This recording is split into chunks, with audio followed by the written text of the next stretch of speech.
Hello guys, welcome to my channel pen divine. আর আজকে আমি করতে চলেছি ওয়ার্ল্ডস স্মলেস্ট ডট পেন্টিং। আরে তার মানে ওয়ার্ল্ড স্মলেস্ট না, আমি এই কিচেনটার ওপর স্মলেস্ট ডট পেন্টিং করেছি। এই কিচেনের 20টা সেট আমি পুরোটাই অ্যামাজন থেকে অর্ডার দিয়েছিলাম। তোমরা যদি চাও আমি অ্যামাজনের লিঙ্কটা ডেসক্রিপশন বক্সে দিয়ে দেবো। আর তোমরা অলরেডি দেখে ফেলেছো আমি এখানে একটা চিটিং করেছি সেন্টারটা বোঝার জন্য।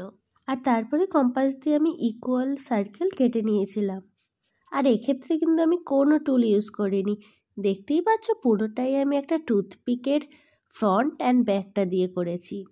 আর তারপরে আমি ইউজ করেছিলাম এই ফ্রেম স্ট্যান্ডটা। হাতে একটুও সময় ছিল না, তাই এগুলো ডে লাইটে যে ফটো তুলবো সেই টাইমটাও আমি পাইনি। আর এখন এটা সোল্ড আউট। তাই তোমাদের যদি ভিডিওটা ভালো লেগে থাকে তাহলে please like, share and subscribe করে দিও। Until then, bye by.